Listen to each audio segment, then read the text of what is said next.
Have you ever wondered about the ancient city of Babylon? In the Bible, it's not just a place on a map. It's a symbol of immense power, divine judgment, and a story that echoes through the ages. Today, we're journeying back in time to uncover the epic tale of Babylon's rise and fall, as told through the pages of Scripture. Our story begins in the book of Genesis, right after the Great Flood. On the plains of Shinar, humanity, united by a single language, decided to build a city with a tower that would reach the heavens. This was the Tower of Babel. Their goal? To make a name for themselves and avoid being scattered across the earth. But this ambition was seen as prideful defiance against God's command to fill the earth. So, God confused their languages, and the people were scattered, leaving the city unfinished. This early event sets the stage for Babylon as recurring theme in the Bible, human pride clashing with divine authority. Fast forward centuries later, and the Babylonian Empire emerges as a dominant world power. Its most famous king, Nebuchadnezzar, is a central figure in the biblical narrative. In the early 6th century BC, his army swept through the ancient Near East. The Bible describes in harrowing detail how he besieged Jerusalem, destroyed the sacred Temple of Solomon, and carried the people of Judah into exile. This was a traumatic and pivotal moment in Israel's history. The books of 2 Kings, 2 Chronicles, and Jeremiah document this period, portraying Nebuchadnezzar as an instrument of God's judgment upon a disobedient nation. For 70 years, the Jewish people would live as exiles in a foreign land, a period known as the Babylonian captivity. But life in Babylon wasn't just about suffering. The book of Daniel gives us a fascinating glimpse into the royal court. We meet Daniel and his friends, Shadrach, Meshach, and Abednego, young Jewish exiles who rose to prominence because of their wisdom and unwavering faith. Their stories are incredible.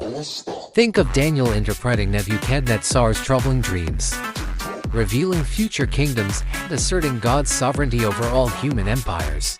Or the fiery furnace, where Shadrach, Meshach, and Abednego refused to bow to a golden idol and were miraculously saved from the flames. These accounts show that even in the heart of a pagan empire, faith could not only survive but thrive.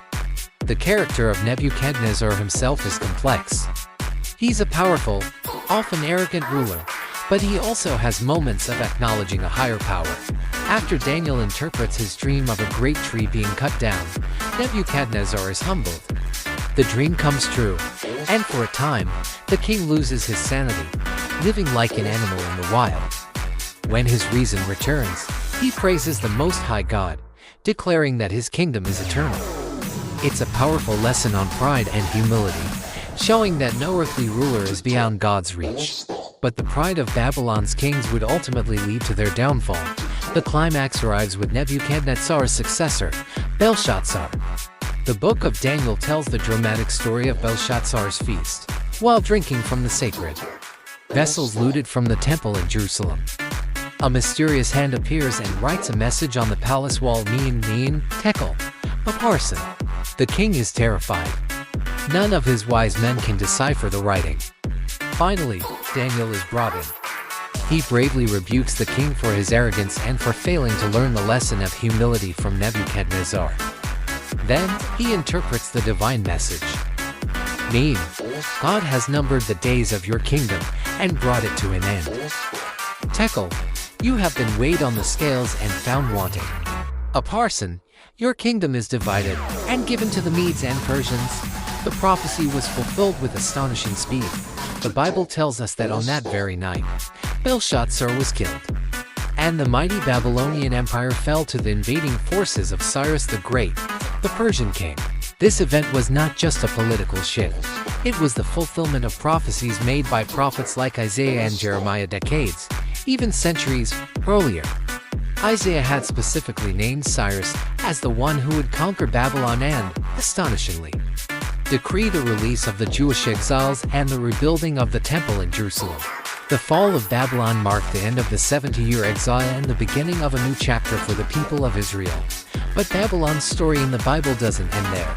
In the New Testament, in the book of Revelation, Babylon is used as a powerful symbol. It represents a worldly system of idolatry, greed, and opposition to God. This mystery Babylon is described as a great city that has corrupted the nations, drunk on power and luxury. Its ultimate destruction is prophesied as a moment of divine justice, a final victory of God's kingdom over all earthly powers that stand against it. This symbolic use shows just how deeply the legacy of the historical Babylon was ingrained in biblical thought.